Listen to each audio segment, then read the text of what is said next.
So hi everyone, thanks for virtually showing up. It's very much appreciated. So my name is Chris Meechan. I'm a psychiatry trainee in the west of Scotland. I'm going to be asking the question: what are the implications of embodied, embedded, and enactive cognition for psychiatry? And I'm going to give you my take on the answer. I should add, I've never had any formal training in 3E except for a very brief undergrad course when I intercalated, so I'm in no way an expert. I'm a lowly trainee who's just done a bit of reading, well, a fair bit of reading, but a bit of reading nonetheless. So if there's any experts in the audience that want to call me out, please do, preferably at the end, and I'll take it with good grace. So here's how we're going to split up the talk. I'm going to talk about what classical cognitivism is. I'm going to talk about how 3E cognition is different, and I'm going to talk about the implications of 3E cognition for psychiatry. So I just want to put this into a bit of context. In my opinion, there's two what I would call extremes of thinking about mental illness that are currently reasonably prominent at the moment. And the first is that mental illness can be reduced to brain dysfunction, so it can be reduced down and explained in terms of brain disease. Okay, and this is a quote from Thomas Insel, the former head of NIMH. And he's talking about the $20 billion that they spent with arguably very little to show for it, although you may wish to challenge me on that. At the other end of the spectrum, so to speak, is the kind of critical psychiatry or psychology approach, essentially that mental illness doesn't exist. So mental illnesses aren't real, they're social constructs. Experiences of distress exist, of course, but they're understandable and meaningful. There's no underlying localized biological dysfunction and therefore no illness. It's just part of normal human experience or behavior. And on the right here, we have the psychiatrist Joanna Moncrief and the clinical psychologist Lucy Johnston. And they may wish to challenge me on this, but I would argue that's a reasonable representation of their take on things. So the point of this is that they're both these views are quite reasonably prominent, and they have real world implications. So although at times throughout this talk what I'm speaking about might seem quite abstract, it really does have real implications. So a question to be thinking about throughout is kind of what is the nature of mental illness? What, in technical terms, what's its ontology? Okay, Kendler and Zachar provide a really nice list of various positions that one might take when talking about the nature of mental illness. And the one I'm going to come back to is this first one, the idea of kind of mental illness as being real and out there in the world, versus mental illnesses as being a social construct for either malevolent or kind of benevolent purposes, depending on your view. So let's get cracking. So what do these objects all have in common? We've got a blank slate, a hydraulic system, a mill, a switchboard, and a wax block. And the answer is that they've all been used as metaphors to help us understand how the mind works. And I think it's John Searle that points this out. For classical cognitivism, the digital computer is the contemporary metaphor for how the mind works. And we see this throughout the cognitive science literature. So the use of terms like representation, storage, retrieval, symbols, processing, encoders, decoders. I mean, the lexicon cognitive science uses is computational. It's built into the science. So interestingly, we end up not just with a metaphor, but a literal description. The mind is functioning as a digital computer. And this, I would argue, and I think it's fair to say, is the kind of the assumption that classical cognitivists take. And so just to take a step back, I mean, what is classical cognitivism? It's the interdisciplinary study of the mind and its processes. We know that. Examples: perception, attention, memory, and so on. So at the turn of the 19th century, we'd mechanized a lot of things that humans can physically do, right? Think of the Industrial Revolution. And scientists and mathematicians wanted to mechanize what we mentally do. So, for example, the ability to calculate. And there were some successful calculating machines. So since we're in Glasgow, and the picture on the right is an invention by Lord Kelvin. It's a tide predicting machine. and you can see that in the Hunterian. But things really took off when Alan Turing created the Turing machine, which is essentially a prototype for the digital computer. So for our purposes, it's very much an oversimplification, but it broadly works by taking an input and converting it into an output based on a specific rule or algorithm. And the dominant theory within cognitive science is the idea that cognition is analogous to the information processing done by a digital computer. So the question is, in my mind, is the mind functioning in the same way as a digital computer? And secondly, well, I suppose we need to think a bit more about, well, what actually does a digital computer do when it computes? So let's try and unpack this a bit. Well, it's actually very easy. It's just utilizing algorithmic processes operating on amodal symbolic representations, which consist of computations over representations, which convert inputs into outputs. So it's dead simple. So this is how I imagine you might be feeling, and it certainly was how I was feeling when I was reading the literature. I was drunk when that was taken. But so stick with me. This is a bit dry, but I think it's worth it in order to really understand what's happening when we're criticizing classical cognitivism. So John Searle's Chinese room experiment can actually provide a nice way of gaining some insight into the kind of idea conceptually of what's going on when a computer computes. So if we start with the picture on the left, we've got a person in a room. Now this person doesn't speak Chinese, but they have a rule book. So this is the picture on the right. So the rule book tells them what to do. It's the algorithm. It tells them what Chinese symbols they should produce based on what Chinese symbols are given to them. So some Chinese writing, i.e. the symbols, is fed into the room. This is the input. And the person inside the room receives the writing, and they look at the rule book and they follow the instructions in the rule book. If you see the symbols ABC, then in response, produce the following symbols, X, Y, Z, and this is the output. So we have an input being transformed into an output based on rules. I also spoke about amodal symbolic representations. So what the hell are they? So the Chinese writing in this example is the amodal symbolic representation.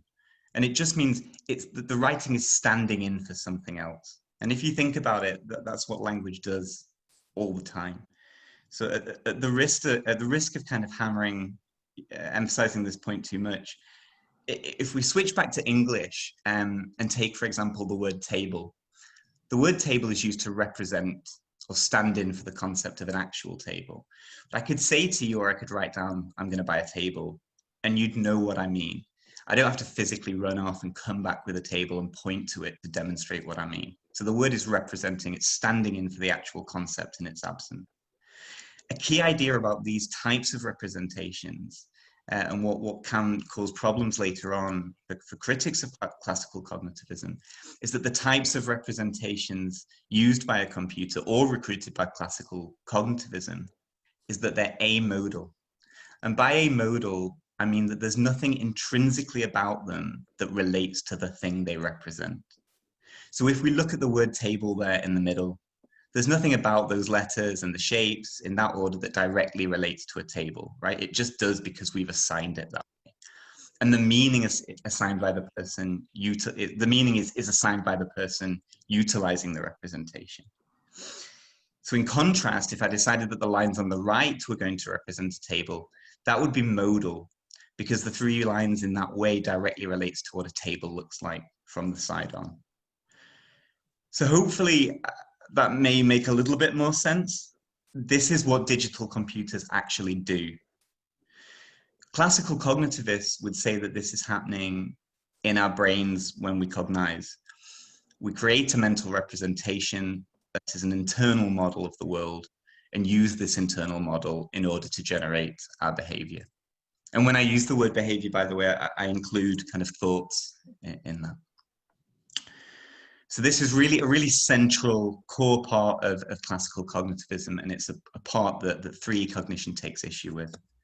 So let's take an example. So how would classical cognitivism explain how an outfielder calculates where the ball is going to land? So from a classical cognitivist perspective, the outfielder, they passively receive the ball being struck.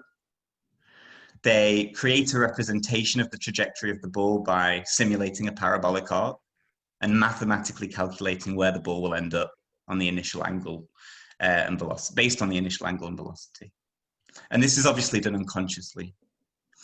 So the outfielders created an internal model of what's happening. They've calculated subconsciously using representation and computation they've calculated the parabolic arc of the ball, and based on this, they move to where they've predicted the ball will land.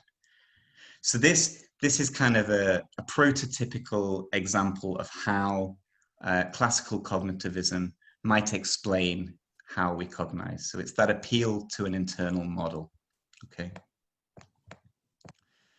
So I'm just going to move my notes. Sorry. So in terms of thinking about the kind of broader implications of a classical cognitivist approach, I've tried to list kind of certain features of this approach. So it relies on this internal model of the world using representations. It's largely body independent, right? All the kind of good stuff is happening in the brain, in the calculations. The body's largely irrelevant. And we're passive recipients of information. We're not actively engaging our world. It's just inputs and outputs. And again, cognition kind of it's lying within the brain. The mind is at the level of the algorithmic computations that are being done. And the level of explanation is algorithms producing outputs from inputs. There's a kind of mental physical divide, and we could maybe think of that not in substance dualist terms, but in terms of there's still a divide nonetheless, the idea of kind of the software and hardware, that the two are in some way significantly different. And there's a kind of a top-down hierarchy of organization. There's a central control that's providing the rules and the instructions in order to generate behavior. And we can often think of this as linear. So there's an input, we have the computation, and there's an output. So there's a clear beginning and end, even if I think classical cognitivists might argue they obviously do invoke feedback loops, but for our purposes, I think the idea of it being linear is important. And in terms of the kind of wider implications, is that this kind of invokes essentially a functionalist ontology of mind.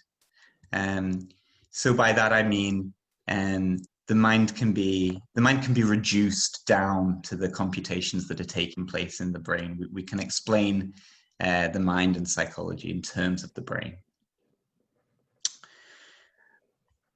So what are the implications of that kind of view for psychiatry? Well, if the mind can be explained at the computational level and realized in the brain, then we can explain mental illness by understanding underlying dysfunctions in the cognitive processing, which exists at the level of computational dysfunction within the brain. So again, it's invoking that kind of reductionism or eliminativism. And I would argue that kind of RDoC, so the research domain criteria, is utilizing this kind of approach. So it's trying to explain mental illness at the level of brain circuitry dysfunction. Okay. So that was a very quick summary of the kind of core features of classical cognitivism and the implications for psychiatry. So what is 3E cognition and how is it different? So it's usually kind of traced back to this book by Varela, Thompson and Roche in 1991 called The Embodied Mind. And it's essentially a loose-knit collection of interdisciplinary ideas that reject the classical cognitivist paradigm, i.e. representations. And it seeks to emphasize the embodied, embedded, and enactive nature of cognition. Okay, so what do we mean by those terms? So embodied is the idea that the body plays a crucial role in our cognition. It's not irrelevant. It can act as a constraint. That is, the types of body we have can determine the types of cognition we can do. It can act as a distributor for cognition, so we can offload some of our cognitive workload onto our body. And it can also regulate cognition through our movement in the environment, and in terms of what perceptual information or what sensory information is available to us. The idea of embedded cognition is the idea that cognition is deeply and meaningfully dependent on the natural and social and environment in which it occurs. So it's grounded, it's situated in the environment. The environment is not irrelevant. It's not just providing the input. And you might say, we'll come on to this in terms of dynamical systems, you might say it's coupled to the environment. Enactive cognition, I think, is the hardest to describe. It's the idea that cognition emerges. That is, it's brought forth from the bodily activities of the organism in relation to its environment. And Andy Clark adds a fourth E, extended cognition, which is the idea that the cognition can extend beyond the confines of the skull. And it's in my opinion, it's problematic. So I'm not including it in this talk, but I will come back to it briefly, and you can certainly ask me about it in the questions if you want. So this is a list of what SEP, Stanford Encyclopedia of Philosophy, call the historical anchors of 3E cognition. And I think a key strength of 3E cognition is just the sheer variety of different disciplines that have come together from very different perspectives, that have all found significant difficulty with the classical cognitivist approach, and which have kind of come together to influence this alternative approach. And I'm going to talk about the first three, not because they're more important or because the others are less interesting, but I think because partly because of time, I can't go through them all, and partly because I think they provide a nice way in, and also I probably feel more confident talking about them as well. So ecological psychology. So James Gibson was the father of ecological psychology, and it'll come as no surprise that he very much rejected the need for computations for this, and the idea of creating an internal model. And he argued that information is directly available to us through our active engagement with the environment. So if we take the idea of perception, for example, which is the area that Gibson very much worked in, for a classical cognitivist, the central problem that the visual system has to solve is how to reconstruct a full-blown three-dimensional world from the information that's specified in the two-dimensional image that's on the retina. So classical cognitivists would investigate algorithms that can recover a 3D structure from 2D representations. So the question for the classical cognitivists is, how do we convert this 2D image that's on the retina into a 3D representation, i.e. an internal model we can then interpret and understand and act upon? Now, Gibson argues that this approach is misguided. He argues that there's information present in the environment that's directly available, that is created through the movement of the agent in her environment. So through our actions, i.e. through moving around our environment, we're creating, so every time we move, we're creating new perceptual information. And there are things in this information that as we move, that will change, right? So the kind of angles of the optic array, the relative size of objects, the speed at which they're moving across our frame of sight. But there are also constants. So there are things that kind of stay constant. And it's these constants that we subconsciously pick up on and that we utilize in order to make sense of our environment and to do things like judge depth or height. And Gibson calls these invariants. The idea with this approach is that we don't need to represent our environment as an internal model. The world is already out there for us to directly engage with. So I'm going to try and give an example. I think Gibson's idea is, when you understand it, it's really simple, but I think it can be hard to get your head around. So I'll try and give an example. So the image on the left refers to the phenomena of motion parallax. And motion parallax refers to the fact that when objects moving at a constant speed across the frame, they'll appear to move a greater amount if they are closer to an observer than they would if they were at a greater distance. So the movement in this image is representing the person moving their head. And as you'll see, when it moves left to right, the tree appears to move more than the mountain does. And it's from this rule, this constant, the idea of images that are closer to you moving more across your frame, that we pick out and are able to detect the idea of depth. So we're not creating a representation or an internal model. We're directly engaging with our environment through our movement. I'm going to leave horizon ratios. So let's use this example, this kind of ecological example, and apply it to what is called the outfielder problem. So this is a reminder of how classical cognitivists would describe the issue. Okay, internal model. This is the ecological approach, or the 3E approach. So the outfielder perceives the ball being hit. There's no internal model created, but they move in such a way as to control their perception of the ball so that the ball appears to move in a certain way. So by running in a curve, it means they're moving in such a way that the perception of the trajectory of the ball is that it appears in their vision as if it's following a straight line. And the outfielder continues to move and change their position in order to make sure that the perception that they're perceiving is that of a ball following a straight line rather than a parabolic arc. And by doing that, it's a little bit more complicated than that, but by following these kind of simple subconscious rules, the player will get to the right place to catch the ball. They're not having to create this internal model and act on it. And interestingly, if you compare the two models, the classical cognitivist approach would predict if the player the player would run straight towards the point, whereas the ecological approach would predict that the player would run in a curve in order to cancel out the parabolic arc of the ball, or the perceived parabolic arc of the ball. And it turns out that's exactly what they do. They run in a curve. And this is taken from a blog, by the way, by Andrew and Sabrina Wilson. It's a fantastic blog on ecological psychology. So the point to take away from this, as I've mentioned several times, is that there's no internal model.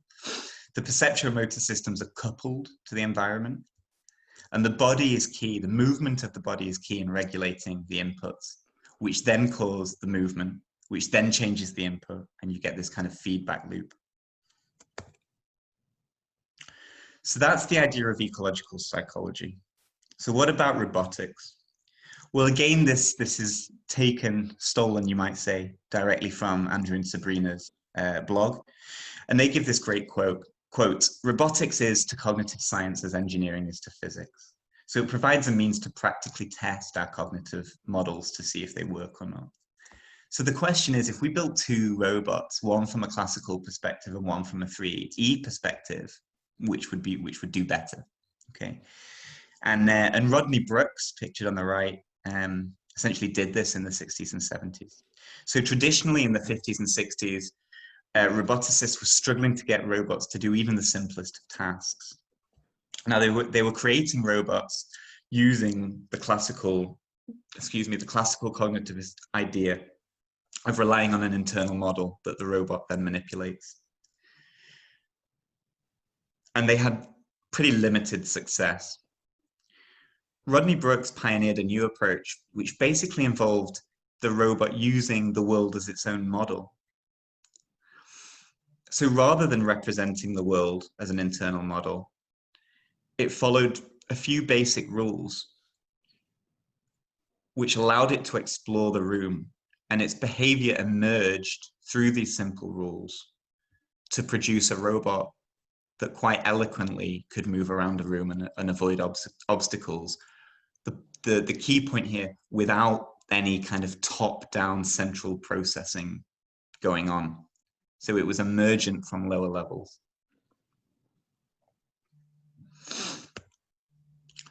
Okay, again, this is still taken from Sabrina and Andrew. And they give this example of Asimo and Big Dog. So the picture on the left is Asimo, and it's built from a classical cognitivist perspective.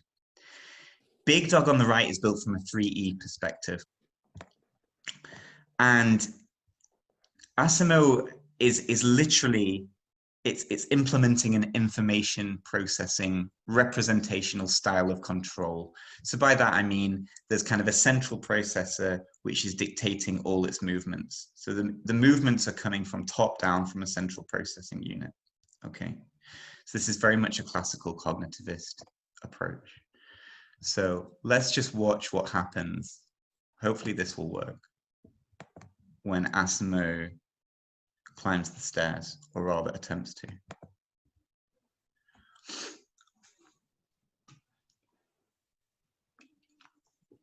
So there he goes.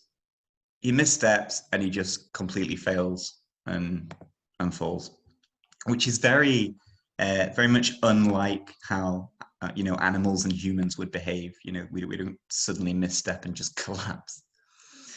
So Big Dog is built very much from a dynamical systems point of view, and its behavior emerges from the bottom up, and that starts with its embodiment.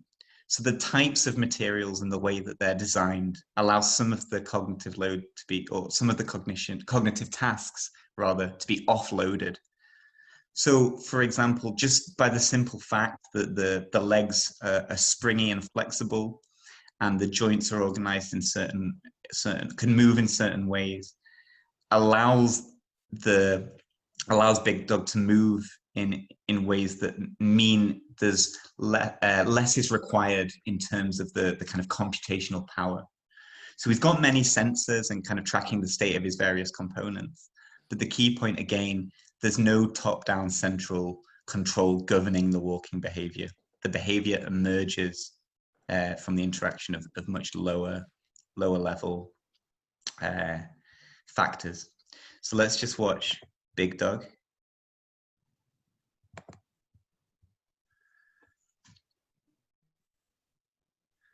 So here he is getting kicked. So that response to being kicked, that's not being controlled top down. There's no algorithm or like software that's kind of orchestrating its behavior. It's emerging from a complex pattern of lower level sensors, essentially. Okay. So hopefully, the point here that I'm trying to demonstrate is robotics gives us a means to test our theories. And certainly in some specific tasks, at least, it appears that a 3E approach towards robotics is more successful. And this is just to demonstrate that a dynamical systems approach to movement and behavior can also be applied to humans.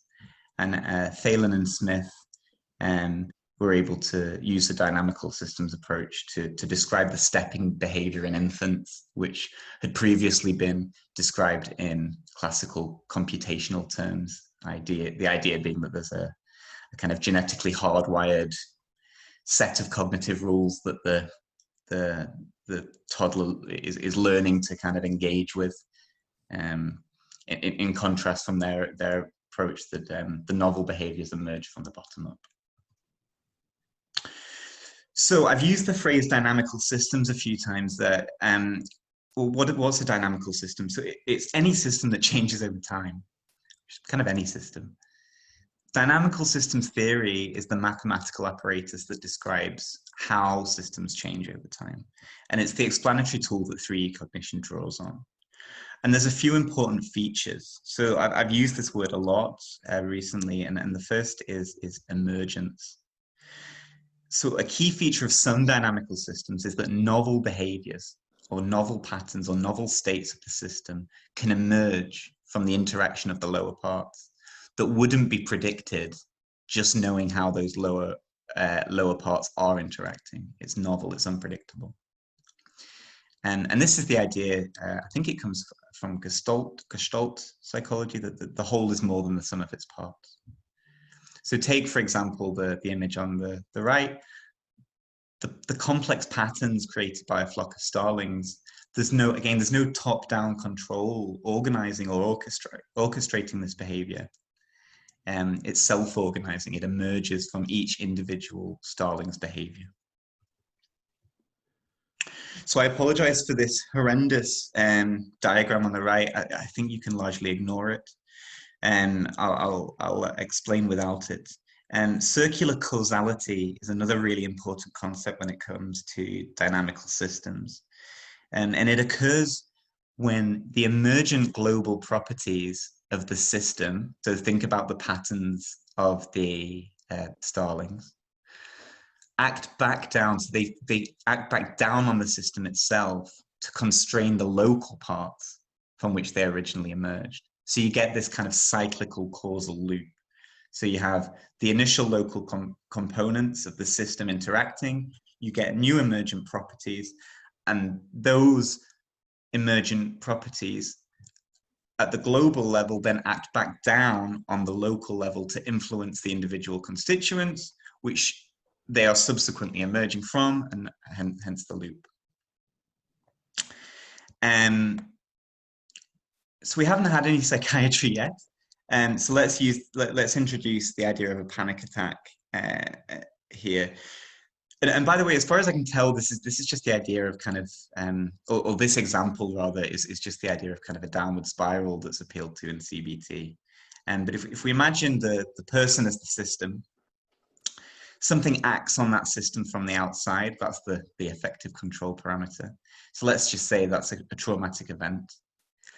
That leads to local changes in the person's system, so their physiology, their psychological state, their movements, their behaviors. And from that emerges a panic attack. So that's the emergent feature. The panic attack, so the person then starts to worry about the panic attack. And they're worried about having another one, and that's generating a lot of fear. And it's causing changes in their local, parts of the system. So again, their physiology, their adrenaline goes up, they're worrying more, and they have another panic attack. So here we have the panic attack as an emergent feature acting back down on the local features of the system, which then it reinforces the emergence of a further panic attack, and you can see how you can get a self-maintaining cyclical kind of system. So a key idea of this is that there's no start and finish as such. Each of the local parts of the system are interacting with one another, and also with the global properties of the system itself. And Sean Gallagher, who, oh gosh, I'm not sure if he's a psychologist or he's certainly a radical and activist, I would say, uses this term that the parts are enmeshed. There's no primacy of one specific part of the system. So if we think about relevant to psychiatry, the kind of the biology doesn't necessarily a priori isn't necessarily a priori the most important part of the system. All the different parts are enmeshed in these cyclical causal loops. Now, that's not to say that within a certain situation, certain parts would be more important than others, but it's to say that a priori there's not causal primacy given to a specific part. Lastly, I've obviously lastly is really just to mention the idea of attractor points that are seen in dynamical systems. And again, I think this is a really, really interesting and important idea. So attractor points are specific states that the system is likely to fall into over time, despite different starting conditions. So if you imagine the picture on the right, rather than representing one state in time, it actually represents how the system changes over time. And you can see that over time, if you follow the arrows, the system is going to end up in one of two states. Another analogy might be to imagine the hills and valleys on a crazy golf course. So when we hit the ball, there are certain places on that course that it's more likely to end up than others. So the ball's more likely to end up in a valley rather than on top of a hill. And in this example, the ball moving around represents the different states that the system could be in, and the hills and valleys represent different factors that are acting on the system to change the state of the system. And the valleys are the attractor points. The point where the system is, or the state where the system is most likely to settle. And just to start to introduce the idea of mental illness and psychopathology, if we pull these three features of dynamical systems together, we can think of mental illnesses as emergent properties of dynamical systems. So they cannot be reduced down to any local part of the system. And they represent patterns that the system tends to fall into, both between individuals and within individuals. And again, just going back to our table, just to try and do a bit of comparing and contrasting, just to give you a sense of how 3E differs. So it's representation light at the very best. For kind of the radical enactivist, there's no representations at all. The body constrains and distributes and regulates cognition. The way the body is designed and the way it moves is integral to the types of cognition that can be achieved and that are necessary. So think about the robots. Cognition requires active engagement with the environment. And if we think about the outfielder problem, the person needs to move in order to change their perceptions. They can't stay static and predict the parabolic arc of the ball. The cognition lies across the brain-body environment system.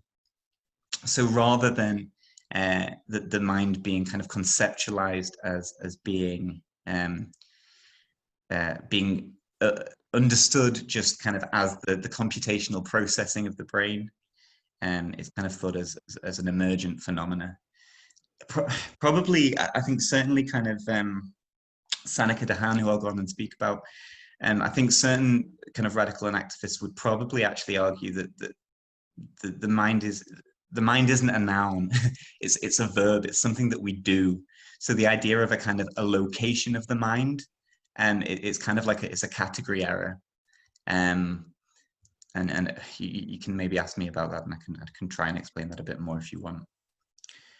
So it would utilize dynamical systems approach. There's not the physical mental split, and this is based on the idea of a life-mind continuity thesis, which again I don't have time to talk about, but you can ask me about, and I can try and talk about a little bit. Again, there's not the top-down hierarchy. Cognition emerges from the bottom up, or again, as Dehan or Gallagher would say, actually it's not helpful to think of levels and a hierarchy of level, because the hierarchy of levels kind of suggests that the lower level ones, or that certain levels are more important than others, or can be reduced down. So they conceptualize it horizontally and introduce, that's the idea of all the different parts of the system being enmeshed or fused. As I've talked about, it's non-linear, it's circular. There's circular causality, it's loopy, and it's a non-reductionist ontology, but it's still a physicalist ontology. It doesn't invoke Descartes' substance dualism. Okay, so 2 quick slides before we get into the psych bit. The first thing to say is that I've been talking almost exclusively about perception and action, which are only certain aspects of cognition.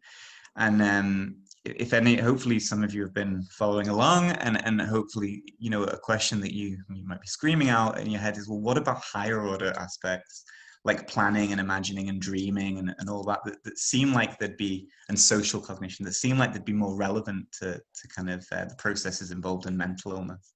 Surely these need a kind of an internal model. Surely we need to invoke representations. And this is what Andy Clark termed the representation hungry problem. The idea that fair enough, we can explain some kind of lower level, simple, perceptual motor skills using this approach. But actually when it comes to the important stuff, we need representations. 3E hasn't got an answer. The cop-out answer is that it's beyond this talk to go into it, but that there are answers. So Tony Shamiro on the left, this is a snapshot of a talk that he gives, and he's there summarizing different approaches, and he actually applies his own approach. There was an online workshop a couple of weeks ago, actually, that was looking at the scaling up problem is the same as the representation hungry problem, and was looking at this problem with specifically to psychopathology. So that I can at least give you some kind of answer, one way of thinking about it is actually to deflate the problem by rejecting the idea of higher order and lower order cognitions being different. And actually what we would term higher order cognitions just emerge. They're an emergent phenomena from the lower order cognitions. And as such, we can treat them via the same 3E methods that we've already spoken about. The second is just to highlight the work of Andy Clark, who I've mentioned a couple of times. So, I mean, to talk about embodied cognition and not mention Andy is kind of sacrilege. He proposes the idea of the mind being extended beyond the person into the environment. And as I mentioned, this is problematic. So I haven't included it in the talk, but it plays a prominent role within this idea of thinking. The reason it's problematic is twofold. One, it doesn't necessarily reject the use of representations and computationalism that the kind of radical approach does, and that I'm interested in. And the second is that I don't know how to pronounce their name, Mace has argued, in my opinion, quite convincingly, that you can't have a mind that's both extended and inactive, because the idea of inaction, it really requires the agent to be separate from its environment in a meaningful way. And so the idea of extension of cognition doesn't fit with that. Again, in the questions, if you want to ask me about an example of what he means by extended cognition, I can give you the example of Otto and Inge, if I can remember it. And the other thing to mention is, well, I mean, just he's a key player in this area and has really driven the research in this area. Another thing worth mentioning is that he looks a lot at how embodied cognition might fit together with predictive processing. And predictive processing is really the king of cognitive explanations at the moment. And it's based on a chap called Carl Friston and his free energy principle. The point here is just that kind of any cognitive explanation either needs to kind of be integrated with the free energy principle and predictive processing, or at least be able to say why it's wrong. And he does a lot of work in that area. Okay, so we're at 43 minutes. Let's have some psychiatry. So what does this have to do with psychiatry? So I've kind of hinted at it, I hope. Broadly, the idea is that we can apply a 3E understanding of mind and cognition to mental illness. And if you think back to the table contrasting the two different views. So the first implication, I think, is that it can influence specific models or models of specific processes in mental illness, or actual kind of models of specific mental illnesses themselves. And I'm going to give an example of that. And the second, and what really interests me, is that I think it provides a new explanatory and conceptual framework that we might want to work within that could be productive. And I'm just going to finish with a kind of a note on critical psychiatry and biological psychiatry, really kind of as a means of demonstrating how this can have practical consequences. And I alluded to that at the beginning. So this is the hard bit to explain, so let's see how we go. So a central tenet of autism spectrum disorders is difficulty understanding relating to and empathizing with others, right? We know this. So there's presumed deficits in social cognition. Social cognition is kind of a broad term used to describe cognitive processes relating to perception, understanding, and physical cues that communicate emotional and interpersonal information. So there's various theories that are attempting to explain the deficit in social cognition, okay? I've got their mic on, maybe if they can turn that off, sorry. So theory contends that we create an internal model. That's a theory about someone else's mind in order, so we create a theory about someone else's mind in order to understand their intentions, their point of view. So we're creating this internal model of someone's mind, and that allows us to act on this model in order to perceive or understand their intentions. So from this kind of model, the theory of mind model, it would follow that the kind of deficit, or one of the deficits in ASD, is the inability of the person to generate that theory of mind. Right, so the deficit lies in the inability for them to generate this theory of mind of others. And this is kind of based on the standard false belief experiments. There's also something called simulation theory. And this contends that in order to understand the mind of others, we just use our own mind as a model. So we don't have to create a new model. We simply simulate what another person might be thinking using our own mind. And this has been heavily influenced by the role of, by research into mirror neurons. And so mirror neurons are neurons that activate during our actions, during performance of our own intentional actions. But interestingly, they also activate when we observe and perceive another's intentional actions. So the idea here is that there's a kind of deficit in being able to simulate other minds. And there's some evidence that there's weaker activity in the mirror neurons in some circumstances in ASD. So both theory and to a lesser extent simulation theory rely on a classical cognitivist account of cognition. So hopefully it's clear that they kind of share this commitment to the idea of our understanding of others is preceded by a kind of inferential or projective attribution of mental states. So in other words, the mental states of others are represented internally by the mind reader in order to understand them. So again, it's appealing to this internal model. So this is all taken from Sean Gallagher's paper on the right. Okay.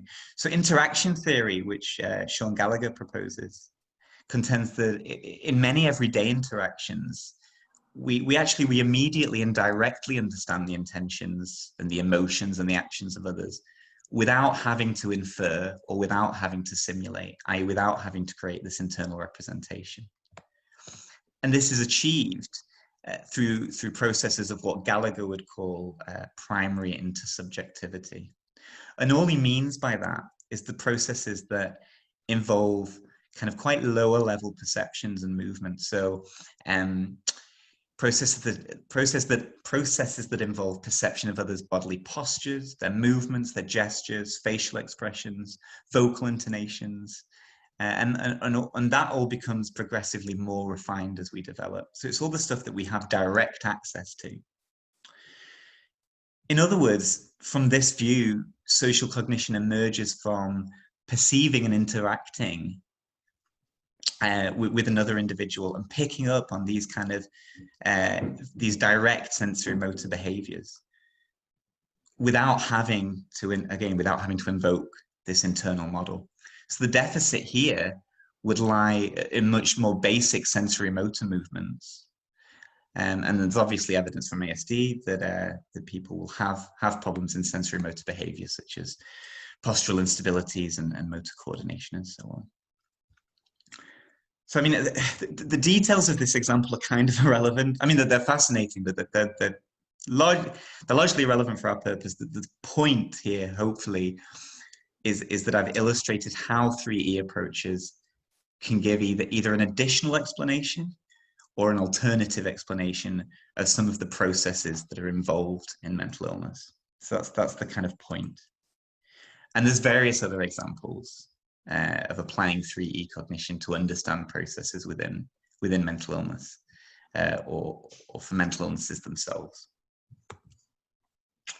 So we're at 50 minutes. That's about right. So the other question around 3E is, how does 3E provide a new conceptual framework for understanding mental illness, or does it at all? And there's two really exciting, in my opinion, and excellent complementary approaches that were largely written independently of each other. One from Christopher Nielsen and one from Sanaka Dahan, that both came out this year. So there's absolutely no way I can do justice to them in the next 5 minutes. But what they do is they look at the underlying assumptions of 3E cognition. So if you think back to that table, and they sketch out what a framework of psychiatry would look like, how we'd understand mental illness based on those assumptions. So rather than kind of talking about their work directly, because I just don't have time, I'm going to talk about the implications of their work, which is largely just applying the 3E approach.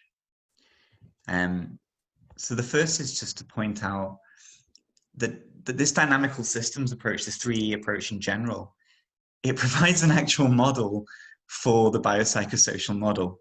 So Nasir Ghaemi talks about this. So Engel's biopsychosocial model is not a model. It's pragmatically and clinically, it's hugely important, but it doesn't do any more than say biological factors, psychological factors, and sociological factors are important. It doesn't say how they relate to one another. The reason that's important from a kind of conceptual standpoint is if we don't know how to relate them, we can make either errors or we can, well, let me give you an example. If we don't know how they relate, we might argue that the psychosocial can be reduced down to the biological and therefore explained in terms of the biological. Now, from a 3E position, hopefully I've demonstrated that it can't be reduced down. But rather than just saying, no, that doesn't feel right, it demonstrates why it can't be reduced down. And that's because of this idea of circular causality, of all the different parts being part of a dynamical system, being enmeshed, being fused, with no specific local part necessarily a priori being the most important. So second, as I've kind of mentioned, there's no single prioritized, and I've used the word level, there's no single prioritized part of the system or the explanation. And if we're going to talk about levels, they're not hierarchical. They're enmeshed in circular causal feedback loops. And again, as I've mentioned, the mental illness can't be reduced to brain diseases. So Christopher Nielsen uses this nice phrase, thinking of mental illnesses as sticky tendencies. So remember that idea of attractor points within the system. So they're the states that the system is more likely to fall into than others. So this is how Christopher Nielsen describes the sticky tendencies. So he says, and I'm quoting, mental illness is a pattern of thought, behavior, and emotion that the human brain body environment system has a tendency to fall into and get stuck in. From this perspective, mental disorders are fuzzy, but real world patterns. Sorry, from this perspective, mental disorders are fuzzy, but real patterns in the world that can be discovered rather than decided upon. Okay, now, and I'm going to expand on that a little bit. And again, hopefully it's clear from what I've mentioned that what follows is that the idea of there being a dysfunction, it lies across the system. The dysfunction doesn't lie at a local part of the system. It lies across the system and the person's interactions with their environment. So any attempts, for example, to look at one part, so let's say brain circuitry, absolutely essential, but it must be viewed in the context of what that brain circuitry is doing within a brain, within a body, within an environment. There's no kind and I argue that's why kind of RDoC is barking up the wrong tree, that it's important to look at brain circuitry. The brain is essential, but it's not, the brain is necessary, but it's not sufficient. So going back to Kendler and Zachar's conceptual taxonomy, what does 3E cognition say about realism versus social constructivism? Are mental illnesses real? Are they out there in the world? And I mean, I've kind of covered it, haven't I? They are real. They are out there in the world. But interestingly, they're not real and out there in the world as dysfunction in local brain circuitry. They're out there and real in the world as patterns of dysfunctional behavior constituted by the brain-body environment, i.e. the pattern of certain states that the dynamical system has a tendency to fall into, these sticky tendencies. So they're real, but they're not separate from us. They're what Dahan would call as co-constituted. So I just want to finish by applying or sketching out a kind of semi-imaginary debate that is genuinely still occurring in the literature, and that is about whether mental illnesses are real or not, and apply 3E cognition to this argument. So Thomas says mental illness is either a brain disease, in which case it's not psychiatric, it's neurological, or it doesn't exist. If there's no biological pathology, it doesn't exist. Biological psychiatry, so for example, RDoC, yeah, okay, fine, mental illnesses are brain diseases, so yes, they do exist. It's dysfunctional brain circuitry. We have no issue there, fine. Others, such as Lucy Johnston, and I should emphasize here, I'm not quoting Lucy, this is my interpretation of the position that she would take, and she may want to challenge me on this. But a kind of critical position is to say, well, look, you've spent billions of dollars and you haven't found any underlying brain dysfunctions. Again, you might want to contest that. You know, there's no biomarkers, blah, blah, blah. So, you know, please go back to SAS. Mental illnesses aren't real because there's no underlying pathology. They're socially constructed.